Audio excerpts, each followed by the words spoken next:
Hare Krishna, and welcome back to the Bliss Podcast. This Monday, out of many Mondays we've done the Bliss Podcast on. If this is your first time listening to the Bliss Podcast, thank you for coming.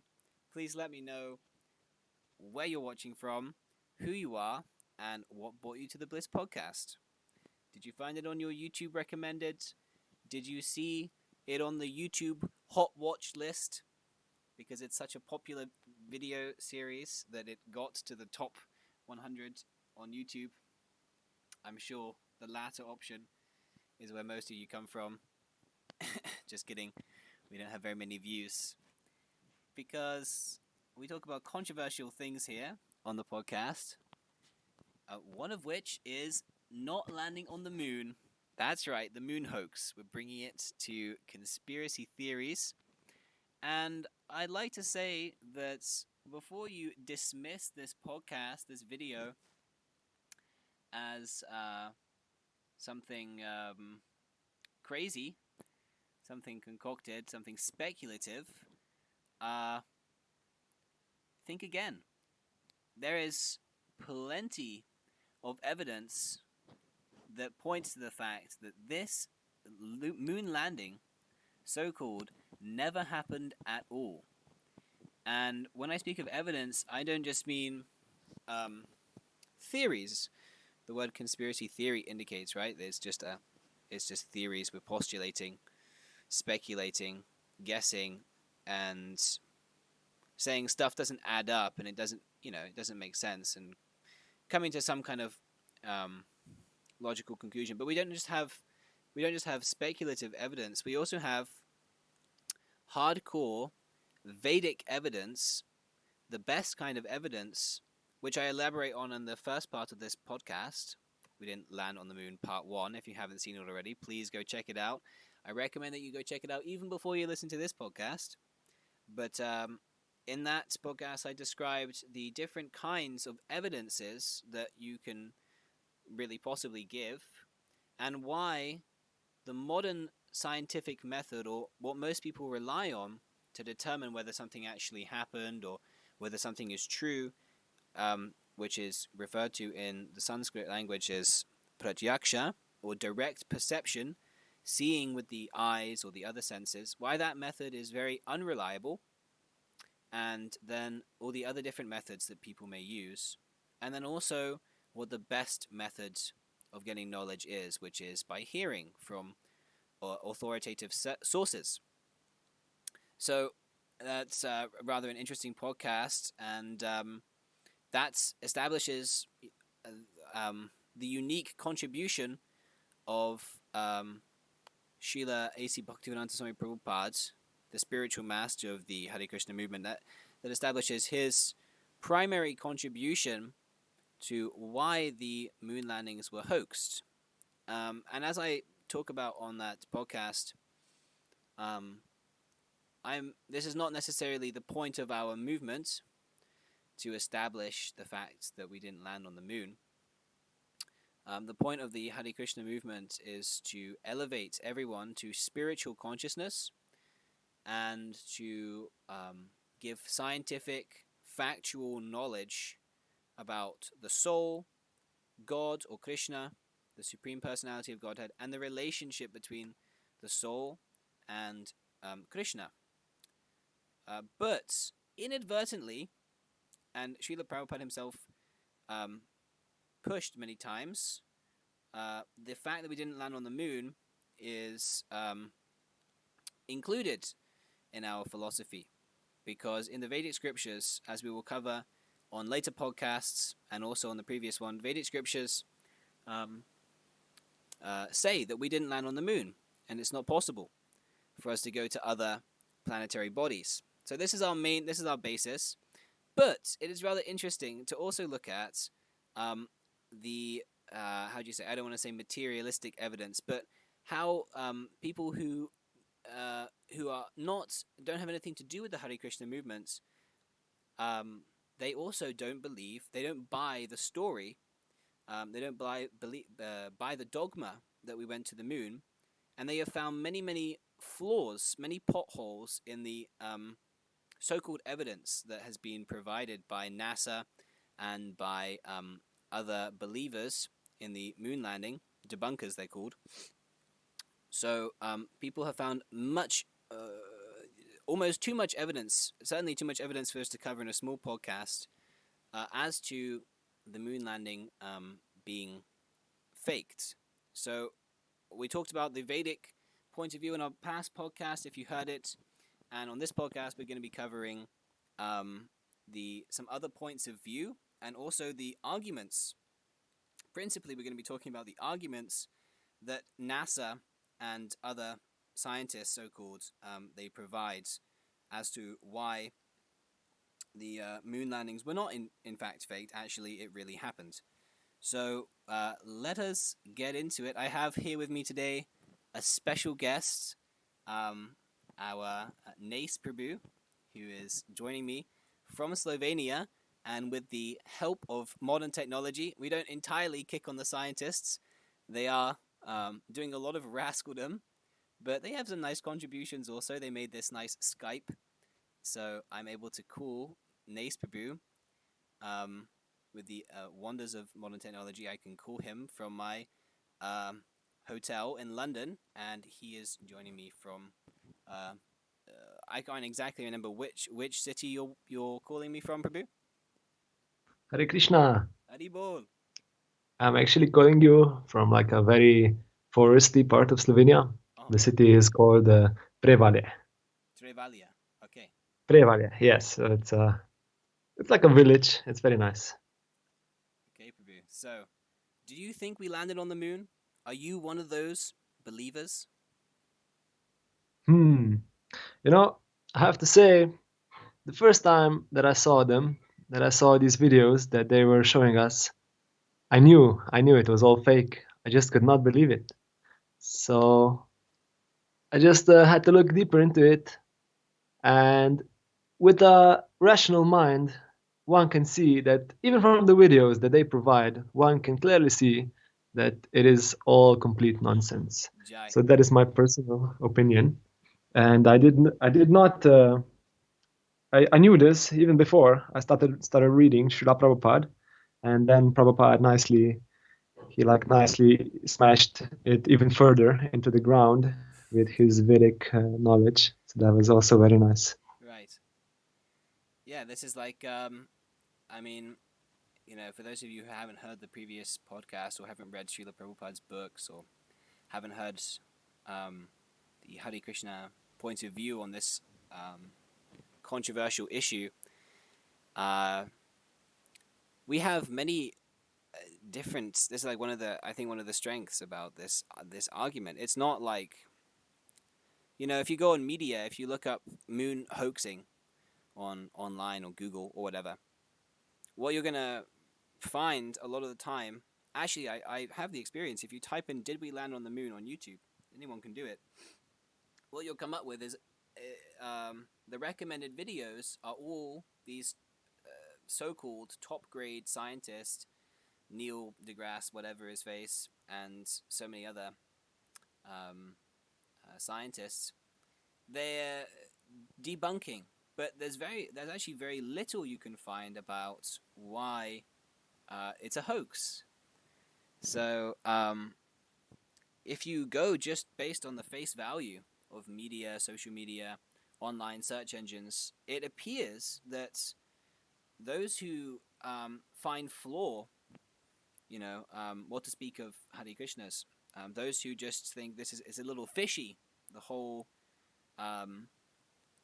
incident, the whole mission, the whole idea of going to the moon, those who put doubts, they seem to be pushed into a crowd of crazies and put into the so-called conspiracy theorist group and labeled as people you shouldn't hear from. Right? I don't know if did you have this experience when you were doing like research on this issue? This is what I found, that it seems like we don't. Those who have some doubts, they don't get very good coverage or very good press. Oh yes, absolutely. It's very apparent that those things that they want you to see are upfront. They want you to see all the evidence that we went and all these so-called scientific facts why they were there and so on. But the things, the some very logical arguments why they did not go or why it's all fake. It's very hard to find. You know, it's like buried, like intentionally. Yeah, they seem to be like controlling the sources of information, and I mean I found some evidence, but it was on it was on like a subreddit. There was a I found a group of people that are talking about this, but in general, you know, if you go online for what the mass of people at a surface level, it seems to have been. I don't want to put any ideas out there. I don't want Phil from YouTube to come and ban this video also. But it seems as though it has been programmed to come up at least first with videos that say that it's the moon landing actually happened. I don't know. Maybe that's just what people click on the most. But anyway, an interesting point nonetheless. Now, Prabhu, you were telling me that when you just said now also before you were reading Prabhupada's books, you had doubts about it. So, like, what initially struck you that you felt this is something is at least wrong here? Like, what was that? What stuck out to you? Hmm. It's hard to pin. It's hard to pin the point, but if I had to choose one thing, it would be just the whole sheer volume of this whole mission. You know, to actually go to the moon and then to have like a module orbiting the moon while another part of the module would split off and then land precisely, and then exactly after this much time it would go back and then join with the one who was before orbiting the moon, and then exit at the correct coordinates and then get back to the earth safely. It just seems so insane Right. because we know, like, even like if you know how hard it is to travel even on earth, you want to travel like 500 kilometers. Uh, It's so hard, you need so much stuff, you need a whole car of food and gear and so on. But to go to the moon, supposedly 300,000 kilometers, hmm. it's just insane, and these things, it kind of stuck out with me. mm, and then also, like, the whole video of them just jumping around on the moon, it just had this. It smelled fake, you could just smell it. It was so fake. That's how I started going into it. Right. Yeah, it's kind of like I also covered a kind of evidence on the last podcast. It's not exactly this, but I covered that there's a kind of evidence called cheshtha in the Vedas. They describe a kind of evidence that people use. It's called that's gesture. So you know, it's like if someone steals something, right? He might not say that he stole something, but he really looks guilty, and you know that he stole something, even though he might not say it. So why you know is because you get some intuition. Hmm. You have some intuition. So there is. I mean, it's not like a solid evidence, of course, but it's the beginning of why people investigate things in the first place. Is that some things just feel intuitively wrong, like there's, and that's intelligence to have some doubts and not blindly accept everything. And if something seems, what to speak of something seeming really off, or something Hmm. seeming very far fetched, like you said, like them, it's difficult enough to travel even a short distance in a atmosphere that suits us. What to speak of going 300,000 kilometers? Like it is far Hmm. fetched on its very premise. So by intuition, you could at least you should like question, and that's a good point because I Yeah. think that many people just accepted this at as it happened, like it happened on TV, so it happens, right? TV is the absolute truth. Yes, because they saw it with their own eyes on the television. Yeah, the ultimate evidence. Hmm. So here we are. I have a nice video that was there's some interviews done by a very nice man called Bart Seibel, and he uh, compiled some interviews done by just people on the street, regular Joes, American public, on thinking. He asked them, "Do you think we went to the moon?" So I just thought I'm just going to play this video. I realize now that Nace isn't going to be able to see it, so maybe I'm just going to quickly send the video to Nace Prabhu. Okay. And I think this is very interesting. And those of you who, by the way, if you've been watching the podcast for a long time, you may be excited to see the fact that we're now finally, upon a very late fulfillment of the request, we're doing videos now. We're actually streaming some video on the live stream, so bear with us if there's some experimentation going on here. You see some behind the scenes. Uh-oh, not allowed to see that yet. Okay. So now this is I believe it. This is kind of an interesting. Let's see what the public says about the moon landings, and I think this is also a good judge of whether the premise, the very premise of going to the moon, and the very idea that we actually went to the moon, if it seems fishy. Because if people in general, if they also find something up, of course, we don't take the people in general as a very solid authority, but I think it is kind of an indicator or something, at least. So let's see. Even NASA. It's a good program, and I really think they went to the moon. The real question is the government capable of hoaxing a moon landing and deceiving the entire world on the moon landing?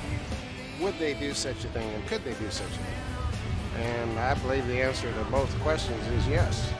What would we get from saying we went and we didn't? I think that our government can fool us just like any other government fools their people. I do believe it. I think anything's possible. I guess they could have covered it up, but I don't think they could have hidden it from that many people that would have been involved. Well, if they showed it to me, I guess I could believe it. Then again, who knows? Maybe it could be real, maybe it could be fake. Yes, I think so. I don't think I believe what they say. I think so. I believe so. I think it's useless, don't you?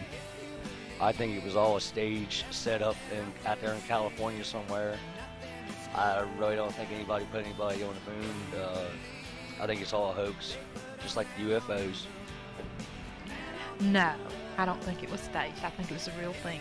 All things are possible, but I still don't believe that they did in this case.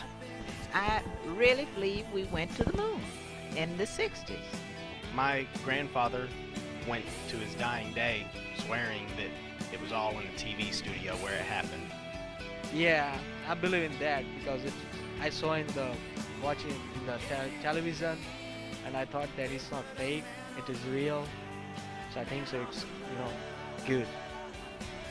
I don't think so. The jury's still out, in my opinion. Seen it on TV live. Nothing that they would do to deceive the American people wouldn't surprise me in the least bit. From all accounts that I know of, it's true.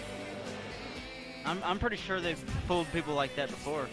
Anything's possible with the government.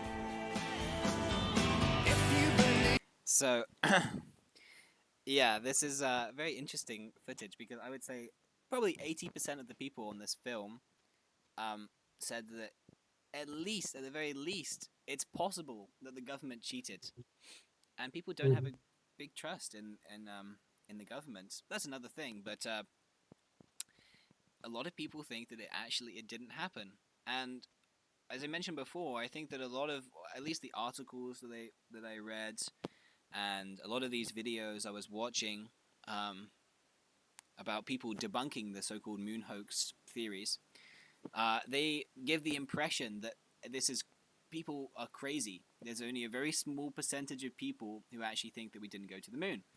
But I'm not saying this video that was done here shows the whole of America and or the whole world. Let's speak of America.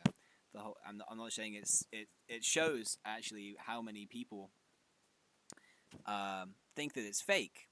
It's not an accurate statistic, but it is interesting to see how many people at least doubting it. And a couple interesting points were brought up there. Like Bhakti Prabhu, he mentioned that Well, it happened on TV, so I believe it. And this is it's such a kind of a funny thing that if it's on TV, that is immediately qualified that it actually happens. Even though so many things, they might watch Jack and the Beanstalk on TV, and now Jack and the Beanstalk actually really happened. It just happened next door to me, because I saw it on TV. So Jack really went up the beanstalk, and he met the giant in the sky. So this is kind of this is what we're dealing with. That people use this as a kind of evidence, not just seeing with the eyes, which are imperfect, but seeing secondhand what someone else is seeing and relaying to them. So I thought this was quite funny. I don't know if you got a chance to watch the whole thing there, Prabhu. I sent you the link a little late. Mostly I watched it. I like the old guy that said, he said, I believe all things are possible, but in this case, Right. I don't think they weren't. That was a nice one. Yeah. Open-minded. Yeah. Yeah, and also has this wit, not to just blindly believe. Yes. Yeah, that's another thing, that there were all kinds of age groups. It's not like it's just young, naive people or old naysayers. There's literally almost every age group except small children, who gave an interview here, from early 20s till 70s. So it's not like and the man, woman, black, white. I mean, of course, with none of these things with the soul, but just for a variety of demographic sake, it's not biased. It's not like a biased thing. People in general, if you approach somebody on the street, there's a good chance that they have some doubts about it, And we've been discussing this a little bit over Facebook and talking about it some, and a lot of people I talk to in real life and on Facebook, they also hold the same opinion. And of course, our experience is limited. That is another fallacy in and of itself to say that, well, because I heard from so many people, therefore that's the truth. But it gives you an impression that something is a little off here. So I would just say, like you said, based something intuitively feels a little wrong. So I don't know if you picked it up there, Prabhu, but one person also said right here that what was that? Let me see again. They could have hidden it from that many people that would have been involved. Okay, so this guy says that it would be hard to trick that many people. So I don't know. I was just thinking about that one. Okay. Sure, it would be, but then again, who says that all these people have to know? Right. Yeah, If that makes. Yeah, what do you think about that? It's kind of an interesting argument. I heard this a lot. This is a big argument that they give. Well, for my research, the people, they were saying, when they were supporting this argument, they were saying, oh yes, when they were going up, when the rocket was flying, we had all these teams, we had all these scientists, and they were measuring the heart rate and the pressure and the so on and so forth. But so how could they fake them? How could they fool these people? But it doesn't matter if they are measuring the heart rate from the moon or from the earth.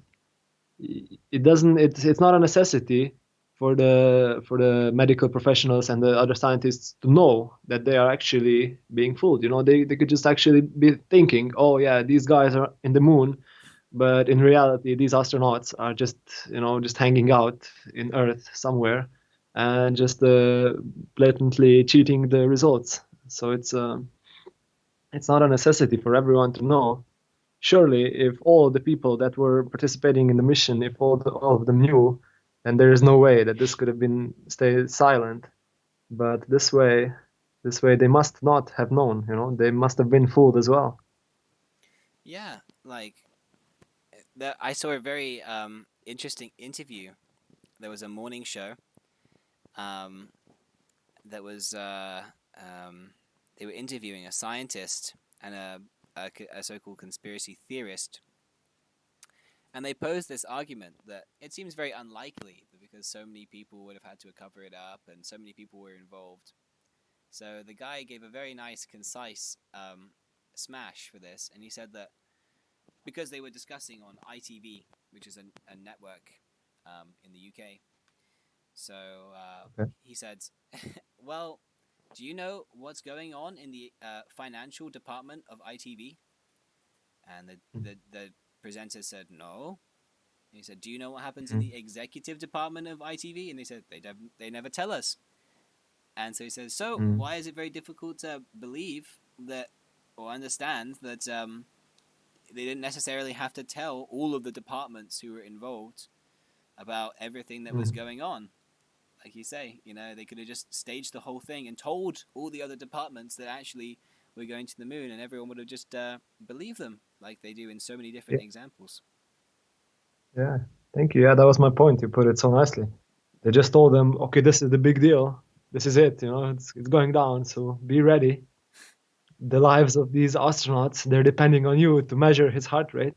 Right. And of course, the scientist, the guy is gonna do a good job, but he's not gonna know.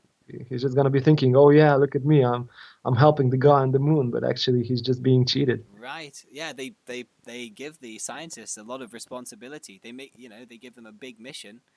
So and they set them on that task, and if they're if they're enthused about what they do, they're gonna become convinced. They don't now put one person to overview the whole mission, and they just put a person in charge of, for example, making one part of the rocket, one part of the engine, and he's in some state somewhere, and he really thinks he's doing the right thing. He thinks we're going to go to the moon, and ultimately, he's not there on the moon with them if they, even if they did go. So where they, these little people working in different parts of the country, they have no access to that information. I don't know if you saw there's a very nice documentary made, but we can't show any of it, unfortunately, because they have copyright issues there. But there was a part in this documentary where they were showing actually all the how do you say, like the different companies that were working on the space landing, and there were like hundreds and hundreds, maybe even thousands of companies that were working in every single state of the United States. They were working together. Yeah, like 40,000 companies were working to collaborate on the mission as a whole over the time period that it was going on. And hundreds of thousands of workers were working on this over the decade or whatever. So that's the basis of why they say that so many people, and somebody would have let it loose.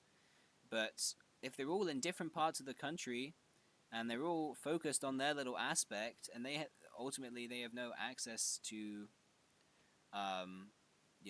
even the footage that's just going on, or the inner how do you say, inner teams that are really in the intimate dealings with the astronauts, or what to speak of even being on the moon itself. They're just like any other person who might be befooled by the television set. I don't know, Prabhu. Do you have doubts about this? No, of course not. Like the workers, they were simply, the one guy was just basically welding metal. The second guy was, I don't know, cutting some tip of the rocket. The second guy was making the valve for the engine. They didn't have the whole experience. They didn't have the whole knowledge. So they can't know. It doesn't even matter ultimately if so many people knew, because it doesn't matter if so many people participated in this project, because just a few of them had to actually have this knowledge. The others, they were simply in not in knowledge, because they couldn't be. They couldn't be. That's the thing, yeah. They limited Yeah. it, and everyone else was as in darkness as the general public. Like you say, only, in fact, really, even the people in the control room, right? Even the people who were so-called directing the mission, they also didn't even have to know.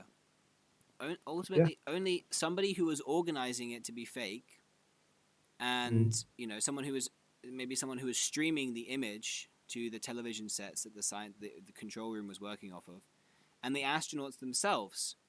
Those are the only people who would have to know. Yeah. And maybe not even the guys that were streaming, maybe they were just receiving the image from somewhere. They told them, yeah, you're gonna receive from the moon, but they were receiving from some studio, Exactly. So possibly only the astronauts. Yeah. And some others, yeah. Even the astronauts, they could have even, I don't know, like drugged the astronauts or like. Yeah, who knows? Something, like who knows? There's so many possibilities open. It's not, you can't just dismiss so much other evidence just based on this. It's also that's also a hypothetical argument. That's also not solid evidence to say that it didn't happen. To say, well, so many people working on it, so one must have done it. One must have leaked. That's not, they, and that's another thing. They actually, people did leak it. Like they blow this whole thing off that no one spoke anything about it. But actually, one of the chief engineers, let's see his. Okay, now I've deleted that article. But what's his name? Prabhu? Do you remember? Casing, something Casing. Ben Casing or something. You can look it up. His name's Casing for sure. So he was an engineer at NASA. He worked on the rockets, I think. So he was the one who actually started with the fact that it's not possible to go to the moon. He wrote books about it, and there were some other people working at NASA who I can't remember their name, but these people, they just get brushed to the side. They don't even get talked about on a lot of these videos.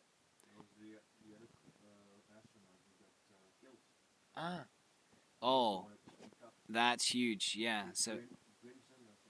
Yeah, Grimson. Okay, well, yeah, one of the astronauts actually, he wanted to speak out against the whole thing, and he was killed in an accident, a so-called accident, this mission that blew up. So he was actually speaking out against the whole thing. He was getting suspicious, and he died the next day. Wow, just see. Just see. So if anything happens to us, then you know. The NACE is very nicely insuring us. Thank you. Yeah. Then you know. You've given us life insurance very nicely. Exactly. You gotta be careful, Yeah, we already got censored by Phil for the censorship podcast. But yeah, so this is like this is not a very solid argument that so many people must have said it. Another thing is that they could have just put guns to everyone's heads. If you threaten everyone's family and their life and everything, then people are not going to be so much inclined to talk about it, and it's not outlandish that the government could have done that. Of course, that's also hypothetical, but I'm just saying, this is not it's not rational to now stop the investigation because of this not very strong argument. Yeah, possibly not for the entire mass of people that cooperated, but just for some that had the insight or had the intelligence to doubt it. Just a few of them go missing, and for the others, you send them threats, and that's enough. The people, they're gonna be scared, right? So that's a very good point. Yeah, that is actually, like you just said, Srila Prabhupada actually gives he gives this in a different context, but he gives this example that there's a concept called a monkey on a stick. So a monkey on a stick means I don't exactly know the full story, but I can guess that there were monkeys misbehaving, right? There are monkeys causing a ruckus. Gus Grissom is the astronaut who got killed. Okay. So there are monkeys misbehaving like Gus Grissom, and then you kill one of them and you put him on a stick in the center or whatever, and then all the other monkeys can see him, so they stop doing the ruckus. And the engineers go build casing. Build casing, okay. So this monkey on the stick example is just what Naisbury was saying. You know, you don't have to necessarily, you don't have to do a lot of coverage or a lot of assassinations, or you just make one example and then threaten people with that example, and then they'll shut up. You know, fear is very powerful, a very powerful tactic. So I first evidence they've given, I refute this evidence. That's good. Okay, Prabhu. So I think they have some more. They have some more doubts. Can you remember any more of those doubts? There's so many. Yeah, one of them that comes up a lot is that it's actually, they say you can see the landing site with the telescopes from Earth. Oh. So have you heard anything about this? I heard a little something that's they use this, that you can see it with the naked eye. But this is not correct. What? You can't go to the moon? You can't see it? You can't see it with the naked eye? This is not true? How is this? I don't know. I saw one thing that's certainly, first of all, I can testify myself. I can't see it. If I look Yeah, at the me moon, neither. I can't. I'm sure. You know, like I don't think anyone has seen it just by looking up at the moon. If it's 300,000 miles away, according to them, if it's 300,000 miles away, then how you can see such a tiny little lunar craft? Yeah, but I also saw they were doing some research, you know, trying to see it, and they have this Hubble telescope, so-called. this telescope that floats around in space and takes pictures of galaxies or whatever. So they use this very expensive $1 billion telescope to look on the moon's surface, and even then they can't see any kind of lunar landing site. Well, there you go. Yeah, so what is this? This is like a false information. They're just propagating this theory that you can see it with a telescope, but even NASA themselves say that you can't see it. It's not possible. The resolution is not high enough. But maybe in the future, Prabhu? In the future, well, we kick out this in the future argument. Yeah. In the future, why should I accept such a proposal? If you can't do it now, then why should I accept that it ever happened now? First of all, you show it. If I tell you that I will be a millionaire in the future, is it a very nice proposal? You owe me money, and I say yes. In the future, I will be a millionaire. No, give me now hard cash. I want to see. In the future, never. Never. We never accept such argument. Okay, yeah, so that's pretty much smashed, because if we were able to see it with a telescope, I would say perhaps, you know, maybe, because we are addicted. We are addicted to seeing with our eyes, with our useless eyes. But if we can't even see, then how can I accept? You know, if I accept, that means that's blind faith, and I'm blindly putting my faith into scientists, which some people, they will think, oh, that's okay, because the scientists, they're so learned and they're so knowledgeable. But the fact of the matter is that if you put your faith into anything blindly, you're just going to get cheated. You're asking to be cheated, especially in this case, because there is so much, as you were saying before, there's this intuition, this gut feeling that we all have, that something isn't right with this, and if you decide to dismiss that feeling and just blindly follow, then you're going to get cheated.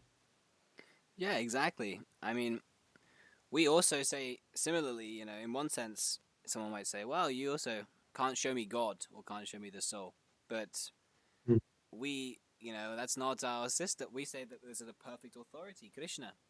So if we can hear from Krishna, then we know about God, we know about the soul.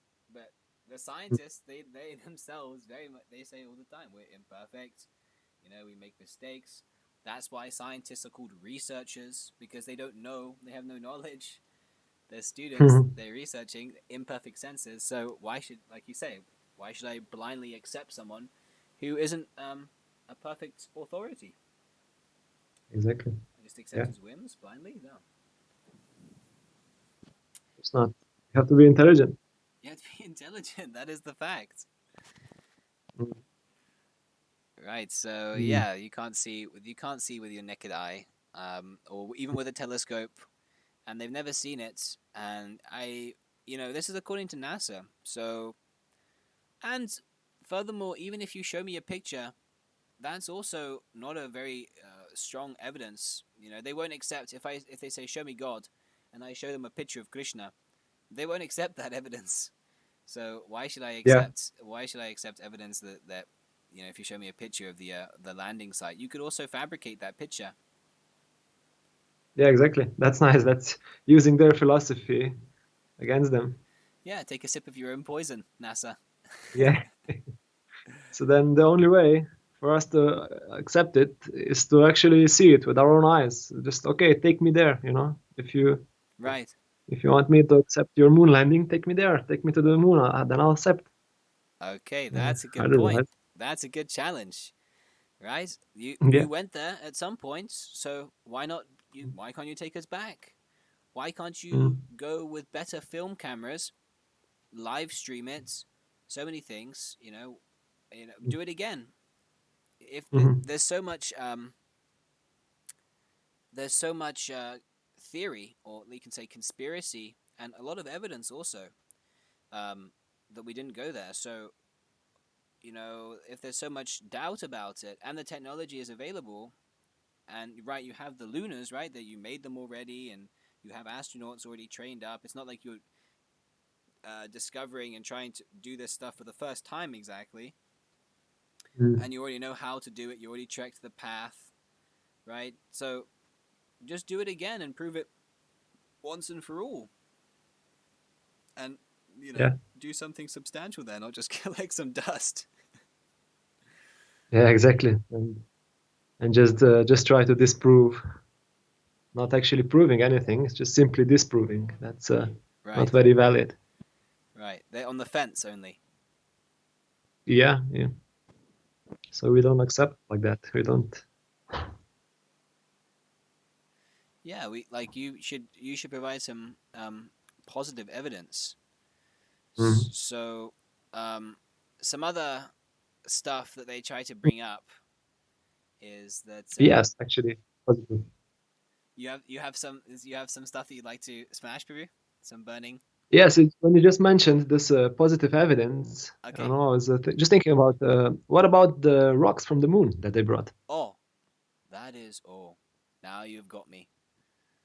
Well, that is positive, right? That is physical proof. That's physical proof. Yeah, that's okay. But I can also go to Arizona and take rocks from Arizona, which is actually what they did. They had this piece of rock. I love to show the footage and the documents, but actually this documentary I can't show, unfortunately, because of copyright issues. But anyway, they showed there that this was national news at one point, and many people don't know this. Some people who were watching weren't alive at this point also. But when they brought back these moon rocks, many moon rocks, if not all of them, were found to be actually the same rocks, at least in composition and color and so many things, were found in the Arizonian desert and in New Mexico and so many things. So they prove that these rocks are actually from Earth. They're not. You can find the same rocks on Earth. So, okay, that doesn't conclude that they are from Earth, but if you can get the same rocks on Earth, then how is that evidence that we went to the moon? That doesn't prove at all that we went to the moon. Yeah, and what is the use? I mean, if you have to spend billions to just collect some rocks that you can collect for free or here, what is the use of even going? Right. Yeah, like you spend so much money and wasted so much time and so much effort and hype And what the fruit of your mission is some hard rocks you can't even eat. It's not even palatable fruit. Yeah, and some dust. Some dust. The so-called dust, moon dust. Yeah. So I reject this as hard evidence. You know, they proved these rocks are actually from Arizona, at least, if not that you can get them in Arizona. So that also it kind of it shows you, not kind of, it shows that this is not conclusive evidence that it's from the moon or that they ever went to the moon. And okay, you know, we say from our point of view that we never actually went to the moon. It's not possible because the moon is way further away than even the sun. This is according to the Vedic conception. It's not possible to go there because it's not possible to leave our atmosphere and go to another atmosphere. And so on and so forth. There are many arguments why we can't go there at all. But even for argument's sake, what some of the conspiracy theorists have said is that they could have also sent an unmanned probe to go and get the moon rocks from the moon. Now, I don't accept that also, but we're just hypothetically saying that does not at all prove that putting men on the moon wasn't faked. You know, just because you brought back some rocks. Not only could the rocks have been manufactured, or they taken from some other place, they could have been taken from an unmanned mission. So anyway, there are many ways to look at it. I don't accept that as conclusive evidence. Sorry, Nace Prabhu, I don't. You have not changed my mind. Okay. That's too bad, but I actually don't accept it either because some time ago when I was researching, okay, I found that some of these rocks they gifted to the museums. Oh. But when some of these museums actually did their own independent analysis on these rocks, they actually found them to be petrified wood. Oh, so, wow. So yeah, that's also a possibility. Just see. And these are rocks donated by NASA. Yeah, by the so-called official moon rocks, you know, they were found to be petrified wood. So either there's wood on moon, old wood on moon, or they're cheating again. Wow, just see. So by now we could logically conclude NASA to be cheaters. But you know, there's still some more arguments. Oh. Some maybe pretty valid arguments. So what do you say about this one? Some people say the sets for the film, for the fake moon landing, they were too large to be fake. Mm-hmm. So what do you say about that? Okay, just like the one we have in our thumbnail here. Okay, that's a good point. But you know, for example, there are many movie sets that use special effects to create a scene that's larger than what it actually is in reality. They can make it appear to be a huge scene, even though it's just a small TV set. And of course, now people have, you know, so-called debunked this in saying that, well, in 1969 or wherever it was, this was not possible. CGI was not so readily available or so advanced. But actually, it's been proven. Not proven. I mean, it's a historical fact. There were movies that were being produced at the time. Okay, I'm gonna find the movie in just a second. But there were movies that were being produced at the time that had sets that were using a trick wherein you have a set like the one I have in the thumbnail here. You can see there's a straight line across the whole image.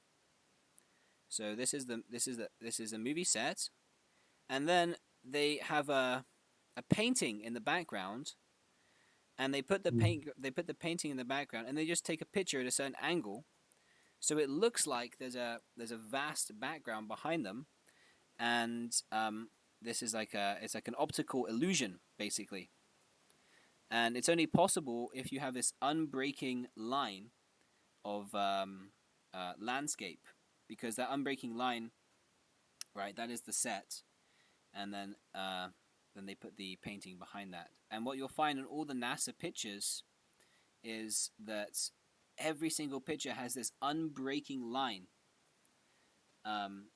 So basically, what this means is that because they also took panoramic pictures of they took all these pictures and they stitched them together. And this is how it's funny because this is how they argue that it was too large to be faked. This is how they say that. Well, you can take these panoramic pictures and such a huge set. How could it be a TV set? How could you even create that? So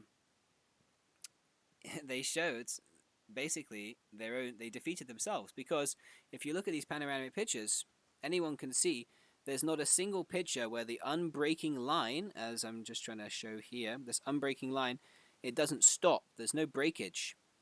So what that means is that they are on that makes it seem like they're on a how do you say, a cone, like not a cone, a cylindrical. They're on like a big cylinder, you know. They just sat on a big circle that's elevated, and then there's mountains all around them. And that's clearly not the case. You know, there's no such perfect cylindrical shape that they landed on, and then they didn't move past that. I don't know. It's actually a little difficult to explain. I hope I'm making it clear. Yeah, and because the circle is moving, right? That's what you mean. Sorry? Oh, the circle is not moving. Yes, yeah. Because they go to different... No, I mean the circle. Sorry, Prabhu? Okay. How do you mean the circle that they're on is just rotating around? Yeah, basically, if you take... Okay, so in all the NASA pictures, you have a...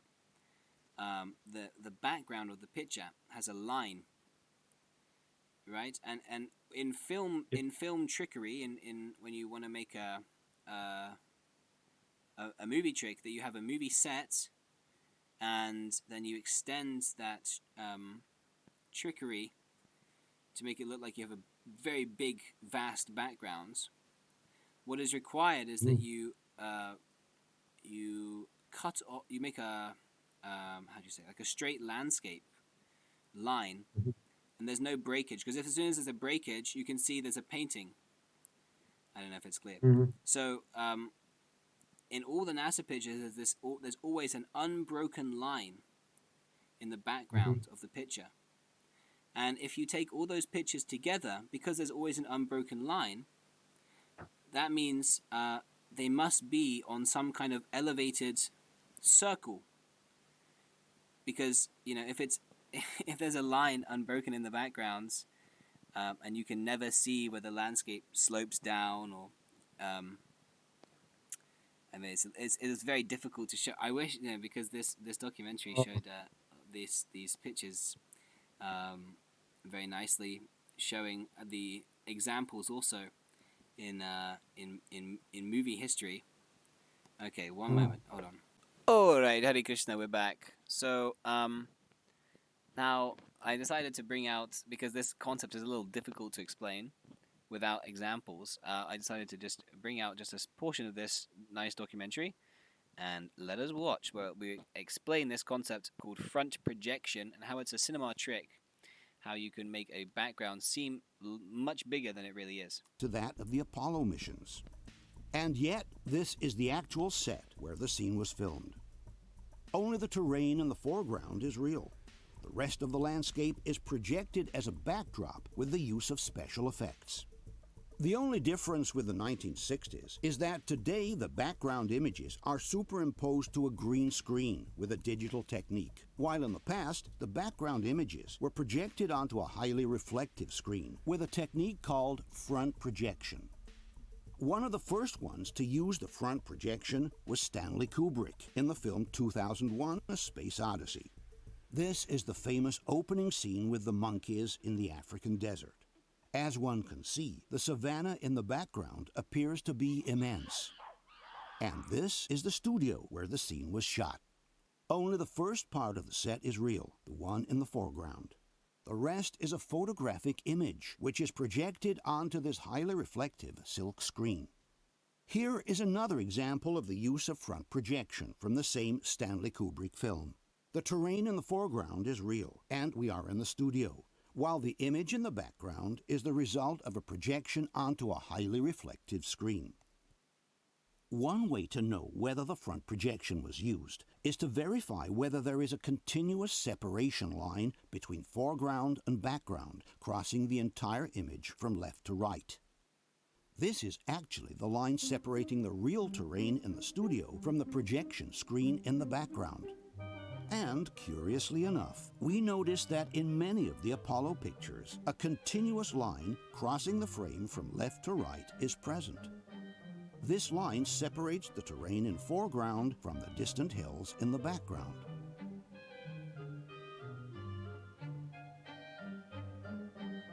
In fact, if we take a closer look at some 360 degrees panoramas from the landing sites, we realize that the continuous line separating the foreground from the background is uninterrupted for the entire 360 degrees, in whatever direction you look.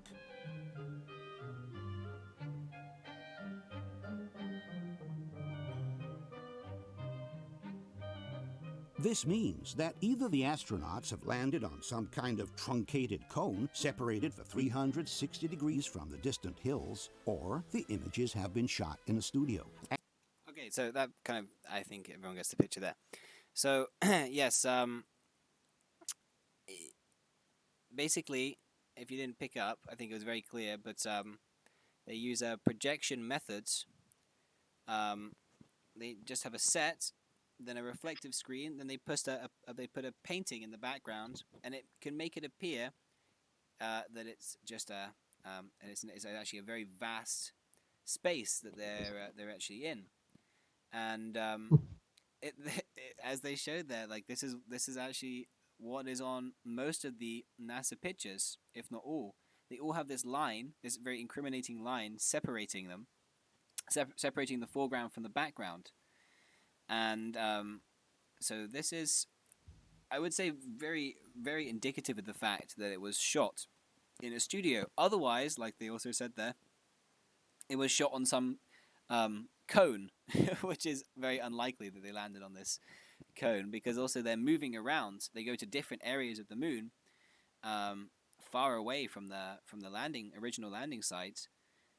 So they would have eventually, gone off this cone.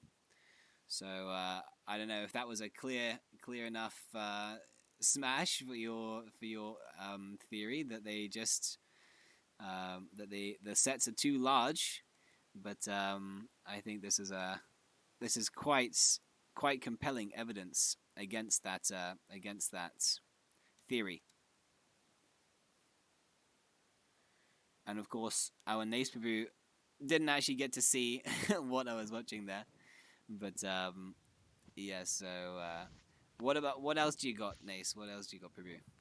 You got some other punches to throw from the NASA side? Well, I'm pretty sorry because you keep just smashing all the arguments. What about this one? Some people say, some very renowned scientists, they say that the technology to fake the moon landing just wasn't developed.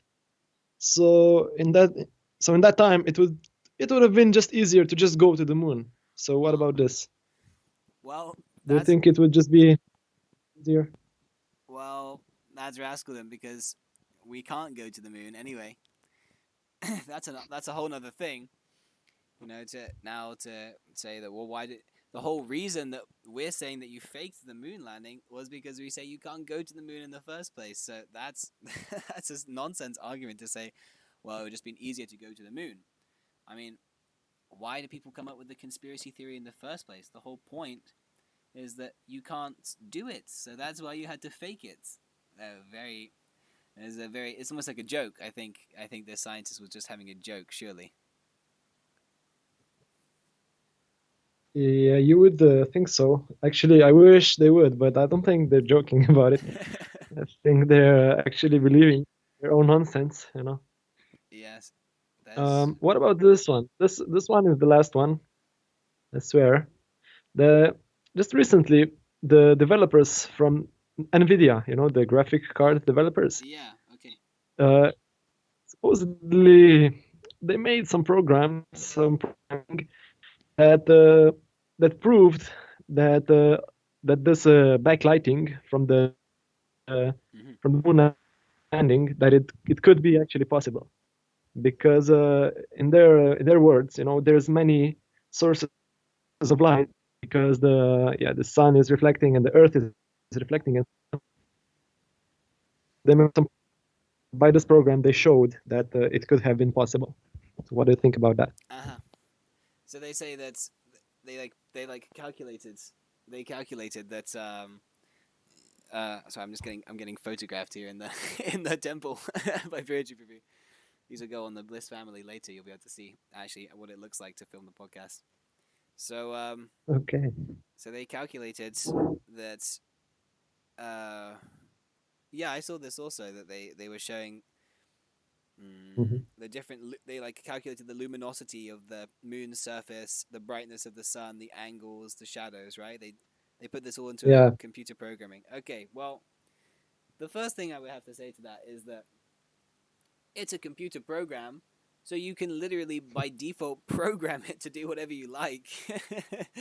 That's not a very strong argument, if your argument is, well, based on this, pre-made program, which we can adjust the settings of and the final result in any way that we like, and then just manipulate it and say that this is the answer. That's not. I don't accept that, even as in a premise. But it's okay. Let's roll with it. Let's say that's the backlighting. Let's say at least that possibility is there, because this is one of the main critiques of the conspiracy theorists. They say the lighting in the pictures is very light. That's why the NVIDIA made this debunking, because they were trying to show that actually it's possible for these pictures to have so much light, even though the pictures were shot in the shadow. The main picture in question is a picture of Neil Armstrong coming out of the LEM, or the lunar module. So he comes out and he is facing the sun. The lunar module is facing the sun, and because he is facing and the lunar module is facing the sun, he is coming out of the back door, and it's in the shadow. So he should be in complete darkness, especially because the sun creates such a contrast, right? But he's not. He's actually very, very backlit.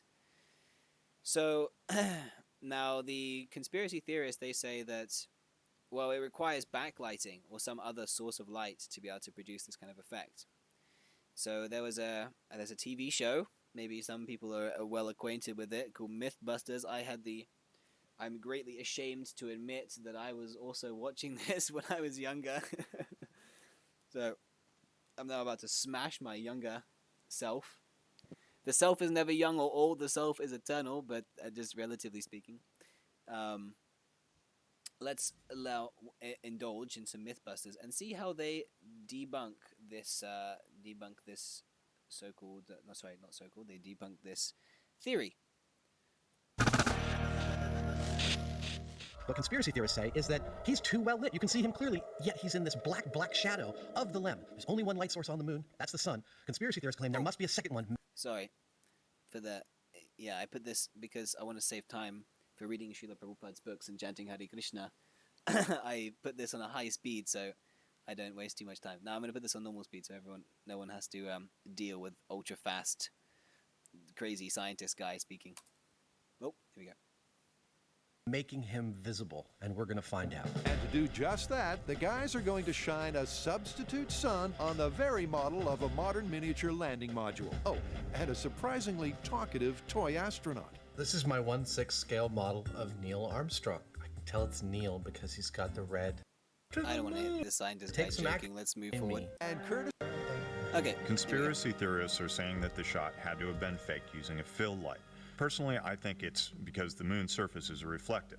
And when you think about it, you look at the moon on a clear night, it's obviously reflecting light back at you. That's why you see it. The question here is it enough to create this shot? To test Jamie's hypothesis that the mythical fill-in light is simply sunlight bouncing back off the moon's surface, the guys black out the set. Behold our moon landing set. Because it's all about reflectivity, we put blacks all around the shot, covered the whole set to eliminate any spill, any reflected light that's not coming directly from our moon's surface. That's the landing module, astronaut, lights, and camera sorted. Dude, this looks so cool. The only missing component is a moon dust analog that accurately reflects the reflective quality of the real stuff. The dust that covers the moon is called regolith. When the sunlight shines upon the moon, regolith reflects a certain amount of sunlight back towards Earth. That reflective quality is called its albedo. Now, the albedo of moon dust is between 7 and 10%, according to our sources at NASA. To make our version of regolith, we used Portland cement and charcoal powder. Now, to measure the albedo or reflected light coming off of it, we used a light meter and our fake sun. 8%, dude, that is perfect. What we just showed with this test is that our sample regolith has a reflective index of about 8%, which makes it ideal for us to test with. The best part about working with Jamie is that he doesn't need a dust mask. The reason he's not wearing one is because his mustache provides all the particle filtering he needs. The mock-up moon's ready for its close-up, so it's probably time to up the jeopardy. Cue our resident drama king. This is the moment of truth. We've got an accurately shaped and textured moon lander, and we've concocted an accurate moon surface that has the same reflectivity index as the actual moon. If the myth is to be believed, our astronaut on the dark side in the shadow of the lander is going to just fade to total black when we try and take a picture of him. All right, you ready? I'm set. All right, here we go. Taking the photo. Let's see. There it is. Oh, there you go.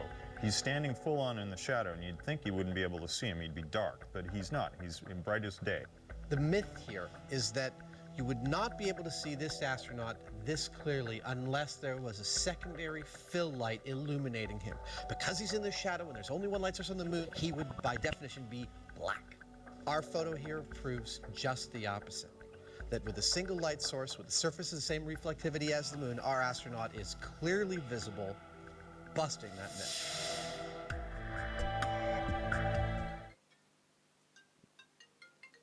My name is Bertrand Piccard, and I spend my entire life pushing boundaries. Now, I'm setting out on a new journey to explore the future of mobility. Okay, so I got a call there also while watching that video. So okay, this video is loaded with nectar about how the moon landing was completely faked. Here it is. First thing I'd like to point out, you know, the very premise of this video, them setting up a fake moon landing, what does that tell you? Nace, if I ask you, what does this possibly suggest? The fact that they made a set about the moon landing and proved that the lighting actually could have been made artificially. What does that tell you? Well, it's obvious.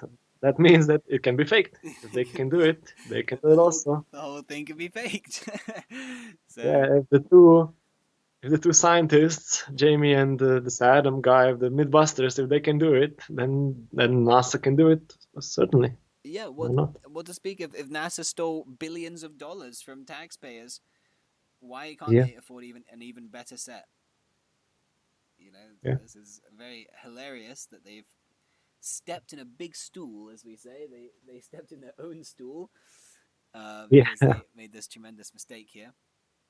So, yeah, now another thing is that they use this riglato or whatever, moon dust, to simulate the reflectivity of the moon. The thing is that also proves that even the moon, you know, you might say, well, you know, well, they have the moon rocks, right? You said the lunar rocks before. But they can simulate these so-called reflective dust. If they can simulate it with Earth and materials, then they could have also made a fake set with reflective moon dust. Once again, they're just proving that they they possibly never even went to the moon, or didn't go to the moon. Not possibly, they didn't go to the moon. So again, this dust is also showing. They also say that according to our sources at NASA, but NASA, we're questioning NASA. We don't accept NASA as an authority. Otherwise, why this conspiracy theory exists? Yeah. So they say, according to our sources at NASA, they're using NASA as their authority for everything. But the whole conspiracy theory is attacking NASA as faking it. So you can't refer to NASA now as the authority. And one more thing is that if you notice here, Reflected light coming up. that Mr. Jamie is wearing a white t-shirt, a very nice, freshly washed, bright white linen t-shirt. So what does that mean? Oh, not linen, probably polyester or something. It means that this is a reflector. Yes, white is very reflective color. And if there's a bright light in a dark space, you might isolate all the light like they did here with this black lighting here. But Jamie's shirt is reflecting, so when they get the image, the so-called proof that there's reflectivity, that is the result of Jamie's white shirt reflecting the white light that's shown in this totally blacked out room. And there's an interesting video of two Russian scientists proving this fact. They replicated what Adam and so-called whoever the other guy is, they replicated what they did, the same experiment, and they showed how much of an impact a white t-shirt plays. And they showed that when you take the white t-shirt off, the astronaut is completely in shadow. So very interesting. Yeah, they completely smashed it there. So yeah, this is this backlit this backlighting, and the whole issue of lighting is completely debunked. The myth was busted by the Mythbusters. So yeah, this, and there's many other things related to the lighting also that it would take us a whole podcast to really go over it. But if that's all you got, Prabhu, I don't know. It seems like they don't have a lot of evidence as to us going to the moon. And now it almost looks like the Mythbusters intentionally chose the white shirt. Right, that's a good point. Conspiracies within conspiracies. Right. It keeps. It keeps on building up. Yeah, well, I wouldn't be surprised. Why not? They're probably paid to do this kind of thing. So, Who knows? Sorry, Prabhu? Prabhu, you've defeated me. You've defeated my entire list. I thought I was so well prepared. But so, are you now convinced that we didn't go to the moon, Prabhu? Well, so far we've just denied everything. Now we must provide some evidence why it's not possible. We've just. That is correct. We've just done what they're doing. Right, we'd be doing exactly what they're doing, and proving it by negation. That's true. Okay, that's a good point. So, because that will take us a whole nother podcast to do, please join us next week while we delve into the positive evidence why we didn't go to moon. Okay, this was very nice, smashing their so-called counter-arguments. Very weak, very few. But next week we'll go into the overwhelming pointers as to why we didn't go to the moon, just materially speaking. And then we hope to have a fourth episode of this podcast series if it doesn't keep on going over time. So please subscribe to the channel and join us for more podcasts in the future. We can use the in the future argument in this circumstance. It works because I give my promise. That's not a fallacy. That's not a logical fallacy. So thank you for joining us. Thank you, Bhaktanes Prabhu, for coming on the podcast Prabhu. And providing your nice realizations and counter arguments. I'm sorry that they were smashed so thoroughly. It's okay. My faith in Krishna has increased by your nice smashing, so that's always nice. I have to give the credit to these people who did all the research about these so-called counter arguments to prove that we actually went to the moon. These conspiracy theorists did a tremendous amount of research, and I would say they're even doing a service to Srila Prabhupada, because Srila Prabhupada really wanted us to prove, not just from the Vedic point of view why it's not possible, but also scientifically, with logic and reason and evidence, that this is a bogus propaganda. It was used simply to steal people's money and to increase people's atheistic tendency that man can dominate the whole universe and there's no life on other planets and we're just the sole. Life came about by chance and there's no God. Life comes from matter. So many atheistic philosophies, and it might not seem like that in the surface. Or you're just saying we didn't go to the moon. Oh, sorry, they're just saying we went to the moon. That doesn't prove. That's not propagating these atheistic things. But actually, it goes very, very deep. If people have so much faith in science and also the fact that there's no life on other planets and so many things, it's like a domino. It's a domino effect. The more the scientists win, the more their atheistic backing, their atheistic philosophies also predominate. And then people become godless. They lose the point of life, which is to reestablish our relationship with Krishna, to use the human form of life properly. So we have to smash these rascals and do it thoroughly and basically propagate the fact that don't believe things blindly, especially from imperfect scientists who have a tendency to cheat you and take your money, and they have done in the past. Why not do it again with so many things they're planning now? They're planning on now taking even more billions of people's dollars to go to Mars. So we should understand before we get cheated again. They've already tried this stunt, and it was proved to be fake in so many ways. So we hope to establish that. Anything else you'd like to add, Prabhu? No, you have concluded it so perfectly. You are perfect for this, Prabhu. Very nice. I don't know about that. That is a Maya for me. But so if you want to go check out our previous podcast, please go do that. And so like I said already, subscribe to the channel. And we'll be back next week with more moon landing fakery. And I hope to see you there. So thank you for joining me. Hare Krishna, Jai Shri Prabhupada. Hey.